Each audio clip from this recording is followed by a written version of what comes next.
Well, thank you very much for joining us today. We've entitled this COP29 because COP29 has been going on for the past couple of weeks, and we've been following it with great interest. But that's not the only thing that's been going on. Daniela, you've come back from Washington, where you were at meetings with the IFC, their annual meeting, and certainly, I mean, from our focus is very much on trade, commodity and export finance, and I know at the IFC meetings, the trade finance gap was something that was of interest. Yeah, and I think we thought it would be good to have this webinar to talk about basically what we have been seeing in the DFI, the ECA space, in the context of the various summits that have occurred in the last couple of months, like the trade finance COP, but then also the climate change COP 29. So yes, a couple of weeks ago, I was in DC with ITFA, the International Trade and Forfeiting Association, who alongside IFC were holding a summit with multiple parties. This was a multilateral public-private collaboration. So DFIs were in attendance, other multilaterals were in attendance, trade finance banks, and also non-bank financiers, and even SME borrowers. And it was a by invitation only seminar and summit, where really the focus was on addressing the trade finance gap. Earlier in the year, the Asia Development Bank put the finance gap estimate as 2.5 trillion, which is a huge increase. And when we say trade finance gap, that means so trade people in trade not having the access to finance. Yeah, exactly. And this is mostly affecting SME traders.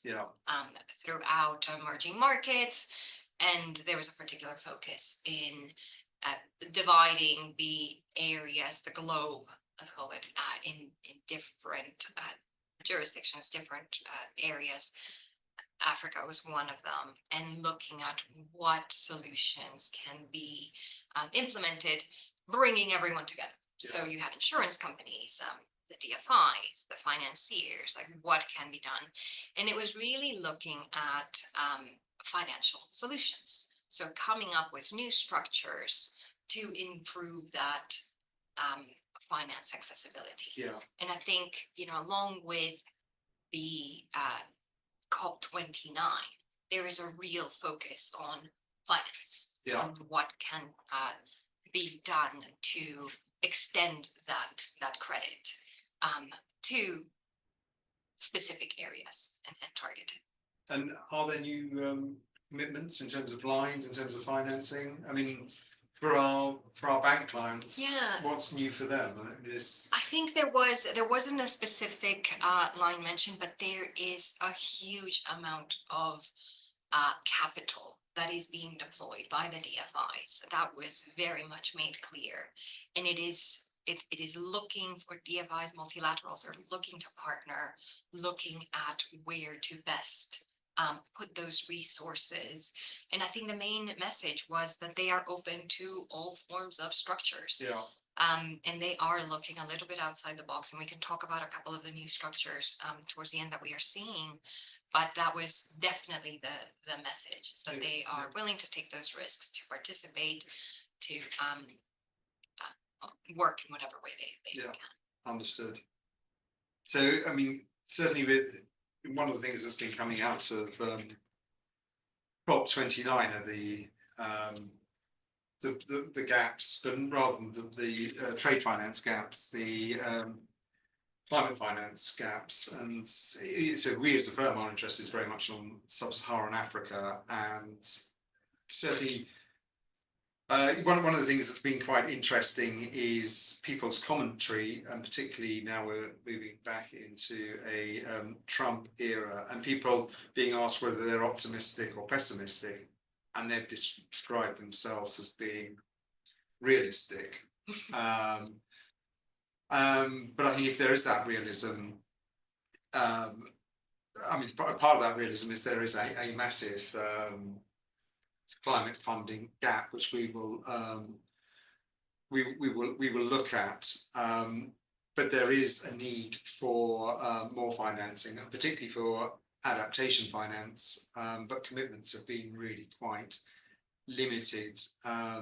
So a lot of the talk has been about how do we scale finance, but actually in terms of the actual announcements and how they are from a finance perspective, how they impact on what we're doing, what our clients are doing, I think it's actually been quite limited. Yeah, in terms of actually getting those commitments, those figures.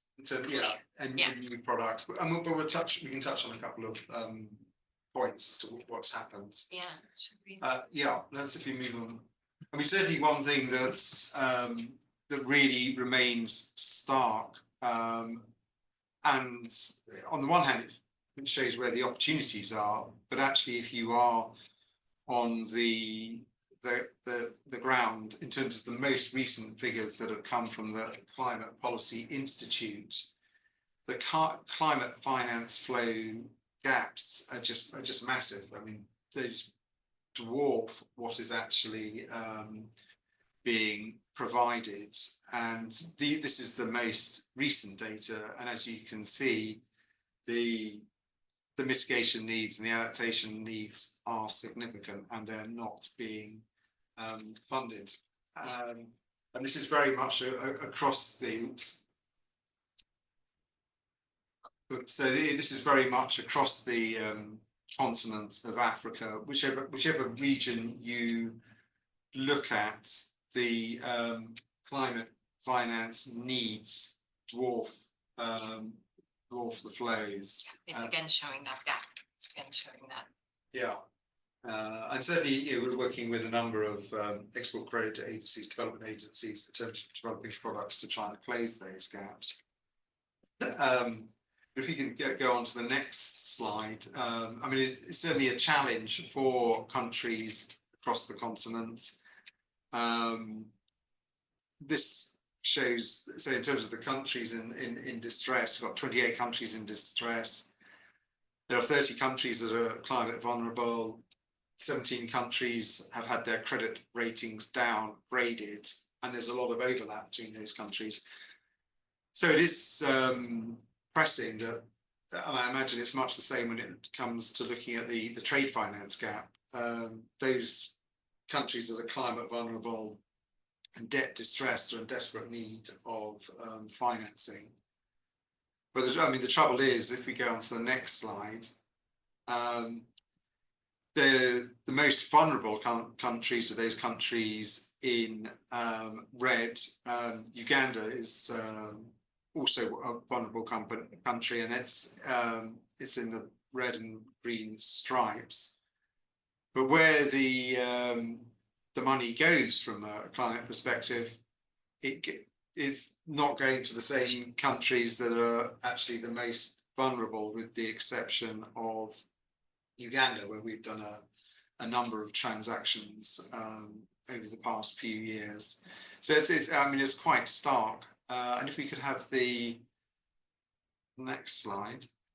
And there is a big opportunity, because actually, if you look at where the climate finance sources are coming from, with the export credit agencies, it's really very small. So it is actually the smallest dot on that chart in blue. So there's certainly a lot of potential. And it's quite obvious, like the multilaterals and the DFIs are really taking the front, and they are committing to do more. But I guess it is about those opportunities for financing. And one of the things that we have seen over the past couple of years is the closing down of these corridors, which has clearly had an impact in perpetuating and growing that gap. So now the question is, what are the DFIs, multilaterals, doing to attract the capital that left or has been leaving over the last couple of years?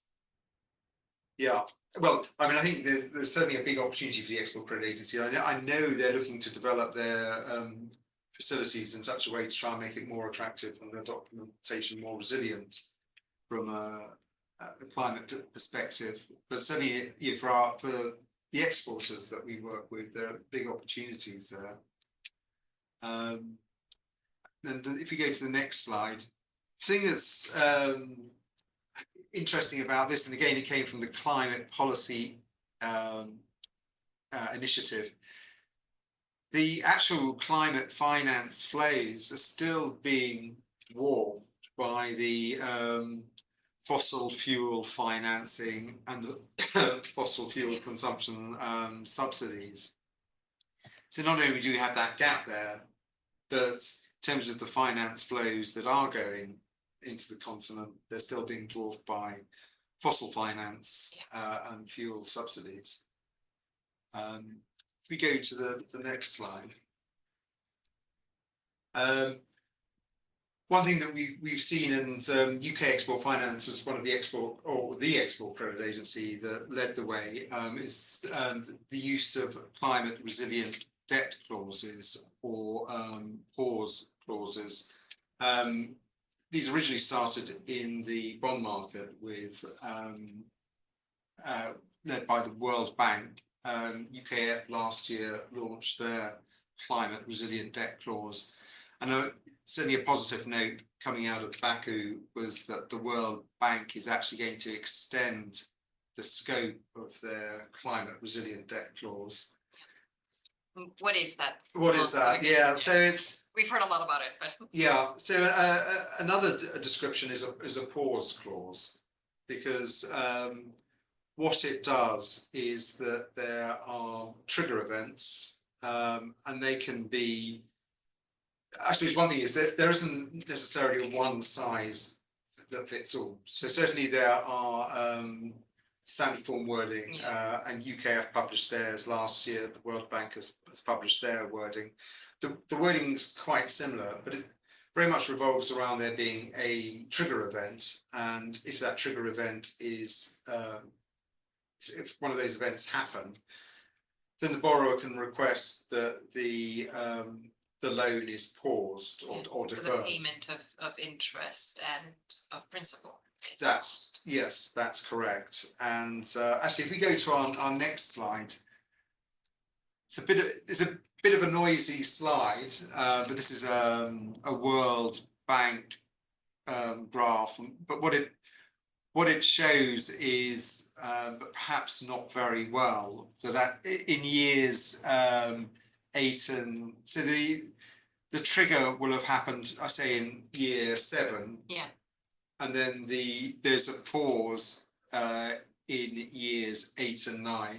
And the idea is that principal payments and interest payments are paused, so those monies can be redeployed to deal with the underlying crisis. I mean, the crisis, at the moment, they're very much environmental crises. Some people have talked about social crises, but at the moment, the focus is very much on environmental crises. And I mean, certainly there are discussions about how you define these triggers, because could it be something, as people talk about soft triggers, and a soft trigger may be the calling of a state of emergency, or does it have to be a hard trigger? So if there's been a climate event, there's much more detailed analysis of that event. And so you have that trigger. Let's talk about hard triggers and soft triggers, but it's very much related around climate. Then the effect of that is to pause the principal and interest payments. And it is very much a pause. And with the World Bank model, the net present value remains the same. Yeah. So it actually means for the creditor country, and this is where they're certainly on the periphery of the COP29, this is where you hear the criticisms, because the debtor country still has to repay the principal and interest. And the interest continues to accrue during that pause period. Yes, so actually, yes. So when you look at the World Bank diagram, you can see that the interest payments and principal payments have increased after the pause, or also after the trigger of the climate resilient debt clause. And the length of the loan also gets shortened, right? Yes, and that I think that's it's to maintain the net present value of the loan.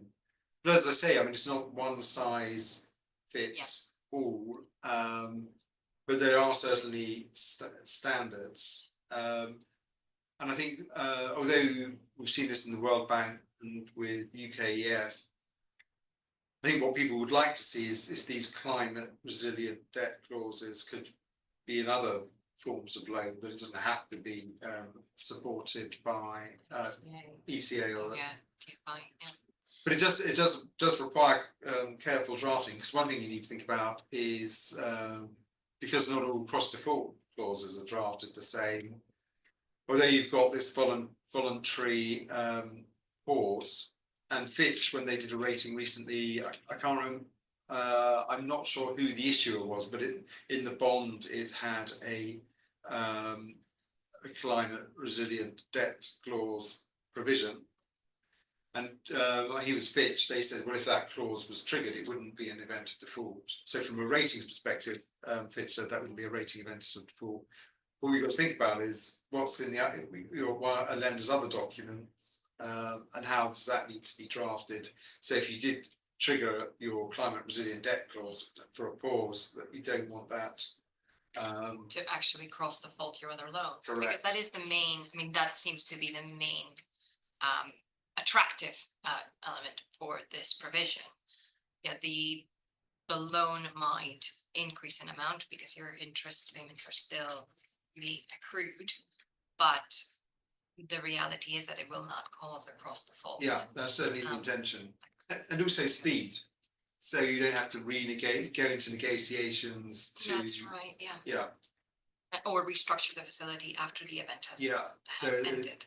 Because then it's cooked in. So yeah, so it is a bit of jargon, but essentially it's a pause. And it has been used recently. I think, you know, we saw something in the Caribbean recently. So earlier this year, St. Vincent's and the Grenadines triggered their climate resilient debt clause. And I suppose actually one of the things you could do is perhaps if you've got an existing facility, look to amend that and put the climate resilient debt clause in. But so there is certainly a take up, and originally it was very much focused on those small nation states, and as you say, it was triggered earlier this year. And I think, like you said, although this has come from the DFI, the ECA space, because you're looking at banks who are having to come to grips with this clause, there is an interesting element of seeing this provision applied in non-ECA backed, not DFI backed loan agreements. Yeah, well, certainly I think with a lot of the non-government NGOs, they would like to see this widened. Yeah. But it's a useful tool, and as we saw, there's the announcement from the World Bank, they're extending the scope of this. It'd be quite interesting to see if it does get adopted a bit more widely.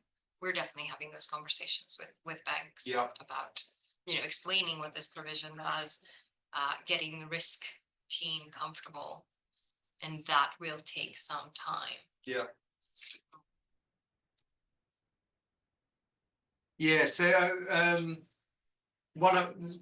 another announcement came out of COP29 was there's the UN. I see that the first bullet's gone in twice, but the UN convened Net Zero Export Credit Agencies Alliance launched target setting guidance at COP29. So those export credit agencies that are looking to get to net zero, they've published a paper that sets out their methodology for how one calculates and reports on the implementation of net zero and the target setting. Yeah. Which is very, very positive from when you're looking at the net zero perspective and mitigation. I mean, so one of the questions though that comes up is, is this just going to add another reporting burden? So if projects have to report, so not only you're doing your environmental and social reporting, but you're doing your greenhouse gas emissions, while you can see from a policy perspective in terms of getting to that net zero and that climate mitigation, maybe from a climate adaptation perspective, it's another burden because it is very much focused on the mitigation rather than the adaptation. And there's again that I think we'll talk about it a little bit later, but the adaptation finance element that is certainly a very particular focus of the last year or so. Is it worth talking about, reminding people what adaptation, what we mean by adaptation? What would we mean by adaptation? So the mitigation finance is very much financing projects that reduce carbon. So that could be EV, critical minerals, financing the projects that either reduce the carbon or remove the carbon. So that's very much the carbon mitigation. And yeah, I think part of the challenge is, and particularly when you look at those funding gaps, mitigation finance, it's easier to measure, but actually I want to flag a case at the end of the seminar, which the measuring may not, one needs to be careful, but I think challenge of mitigation is that it is actually easier to measure than adaptation. The adaptation finance is financing those projects that make countries more resilient to climate change. So that can be floods, post-harvest agriculture, health, and those projects I think are harder to measure in terms of outcomes. Yeah, very much. But for the countries, and we saw earlier in terms of the African countries that are most at risk of climate change, they really, that damage is being done now. I mean, we've had severe flooding in Zambia, which has led to power outages, and the adaptation finance is very much looking to build in that resilience. I mean, clearly there's an overlap between things like solar, which provide energy, but at the beginning of the year, we're in Zambia, you had cholera outbreaks because of the flooding, and things around the sewerage would be very much adaptation. And I suppose one of the points there is that the adaptation tend to be very much the public projects, which are more difficult to monetize, and the mitigation finance is probably is easier. Yeah, and again, we're going back to building hospitals. Yeah, so hospitals are key. Yeah, so that's a part of adaptation finance, and adaptation is making sure your population is healthier, and so hospitals are a key part of that. And particularly as temperatures rise, if you've got flooding, then actually having hospitals is key, because you need, if you don't treat those people, they're going to be even more vulnerable to the effects of climate change. But the reporting requirement is very much on those greenhouse gas. So there isn't, so there isn't something similar on adaptation, which I think is where the challenge is. Because the OECD consensus was updated last year, that does allow for extended tenors for mitigation projects, but it also would allow extended tenors for the adaptation projects. But it's actually when you look at what you need to do to actually fall within an adaptation project, or to be an adaptation project for the OECD consensus, you've got a lot of hoops to run through and even more reporting. So this reporting, I think, is a burden, and it or people see it as being a burden. Okay, and it's actually probably one of the factors that is limiting the increase in this adaptation finance, or the I think less so. I mean, I suppose what we do need to have is a level playing field. So actually having clearly setting out how things are going to be measured is a good thing. So without a doubt.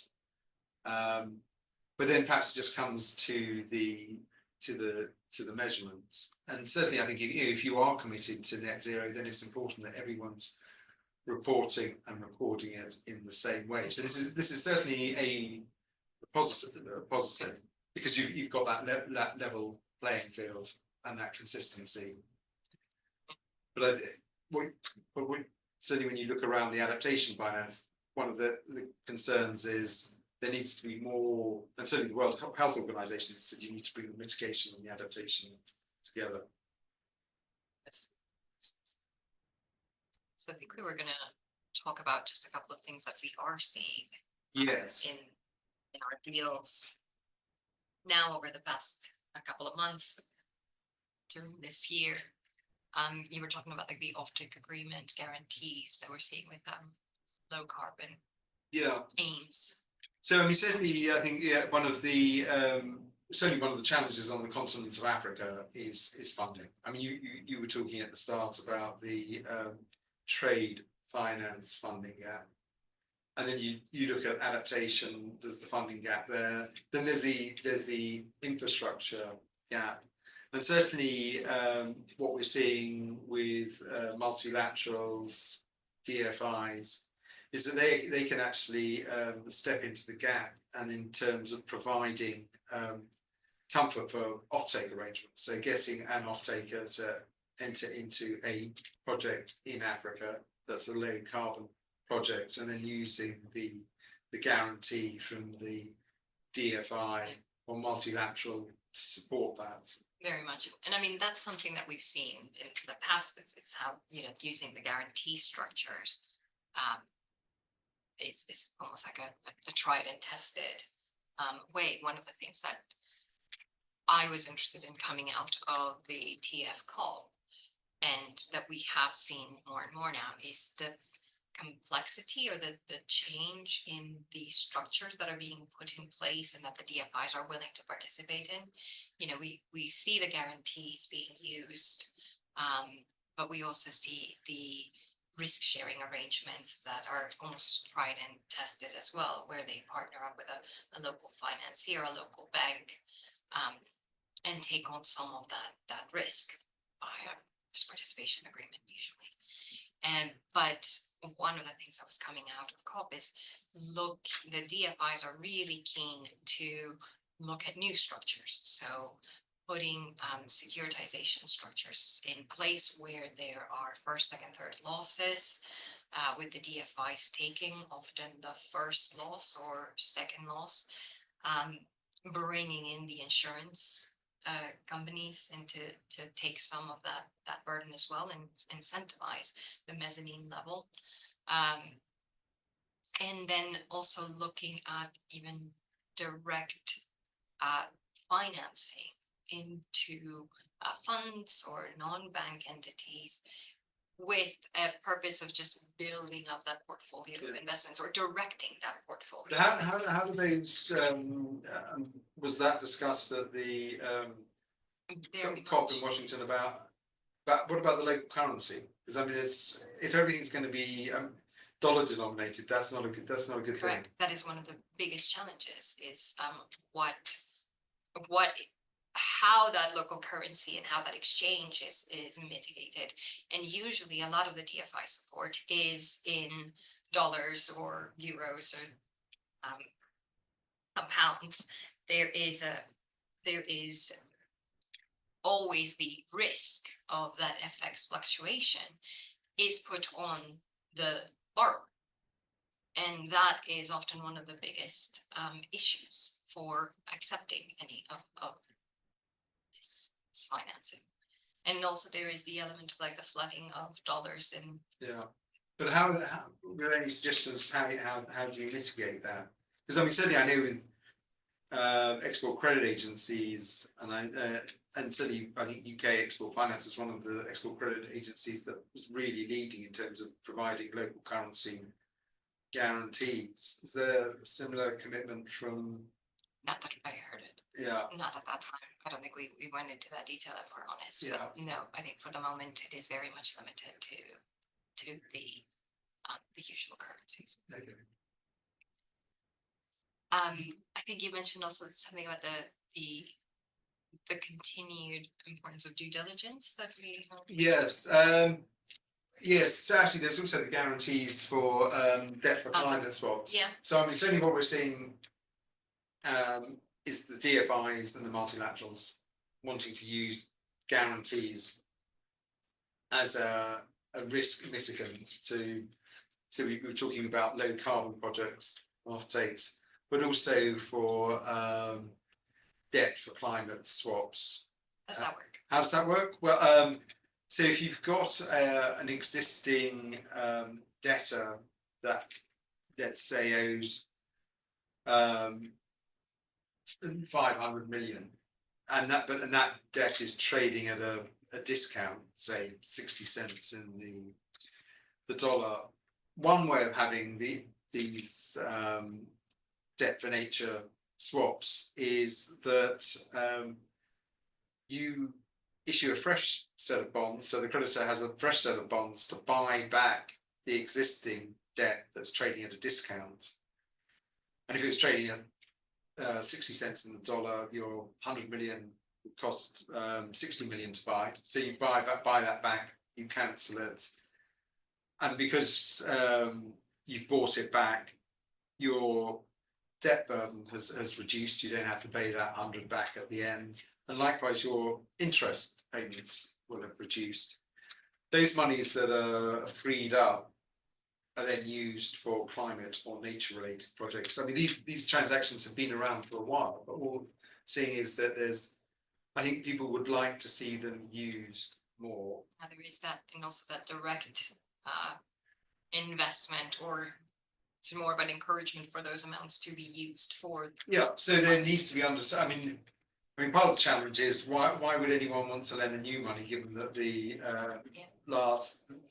previous debts traded at a discount? Won't that just happen again? But that's where the multilateral or the DFI and their guarantee coming in is you're guaranteeing those principal repayments. But yes, as you say, I mean, the covenants in terms of how those saved monies, how they're applied is critical. Yeah, and it's challenging, and it's also who is going to monitor that. Yeah. And it will often be the DFI, the multilateral. Yeah. Who then takes on that role of monitoring where that excess amounts go in exchange for providing that guarantee and making that new lending, that new finance more appealing. Yeah. Yes. Which, in terms of that measuring, leads us to a case that it was reported a few months ago, and it's I understand it's the first case in respect of voluntary carbon credits, but and I suppose it goes to why reporting is important, and that there is a level playing field, and that everyone is reporting in the same way. But this case is in relation to voluntary carbon credits that were generated by using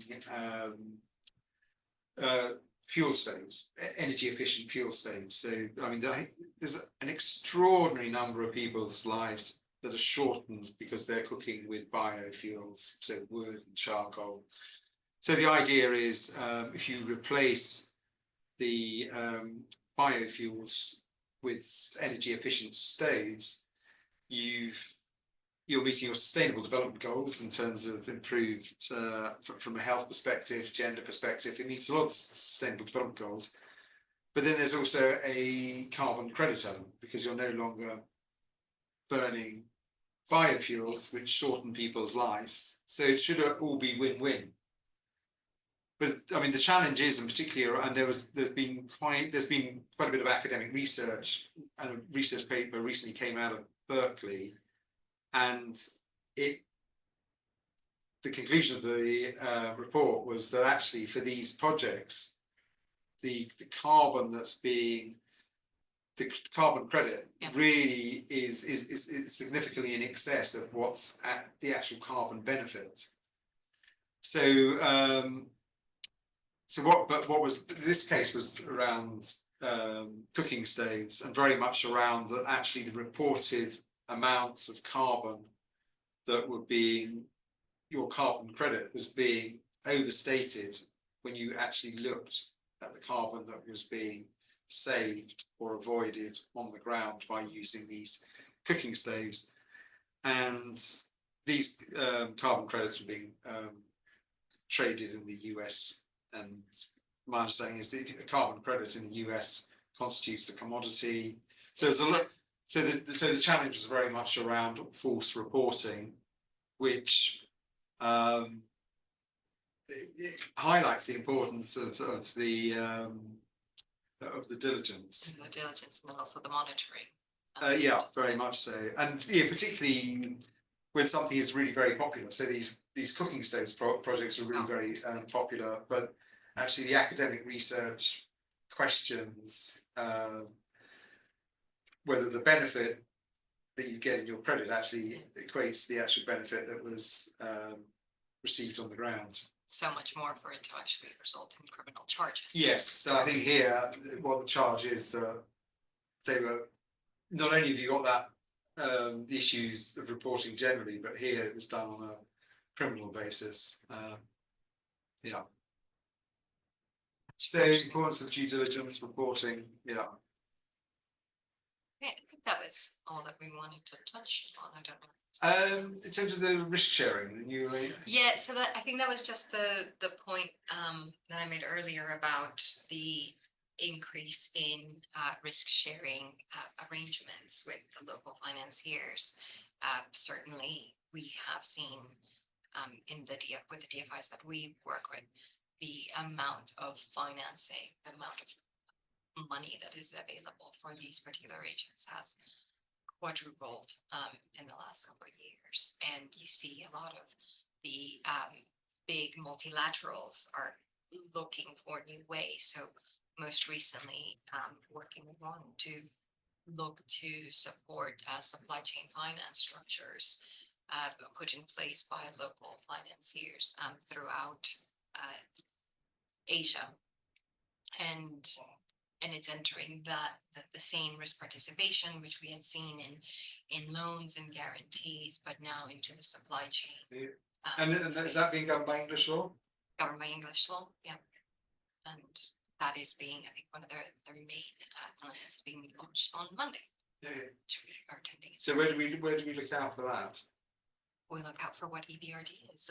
Yeah. Very interesting. So right. I think that was all in our presentation, but let's just have a look to see if there are any questions. We've finished a little bit with some time. Certainly finished a little early, but I mean, certainly I think climate's still very much at the fore. I think people's expectations as to what was going to come out of COP29, without headlines, the finance COP. I think people may be underwhelmed, and which is why when you read about what's happening, people have this talk about realism. So there probably needs to be a reset. But on the positive note, people are through either guarantee structures, through in terms of the clausing that's going into documentation, and there's a lot of will out there to do something. And I think there's, particularly when we touched on earlier and looking at how little, for example, ECA funding is going into Africa, I think the opportunities there really are. So if we can combine that with some innovative debt for nature swaps, some of those offtakes for low carbon projects, and also some more interesting structures, a bit more securitization elements. We'll definitely see that. Excellent. Quite a bit. Well, thank you very much for joining us today, and welcome back from Washington. Thank you. Thank you. Thank you all. Bye-bye.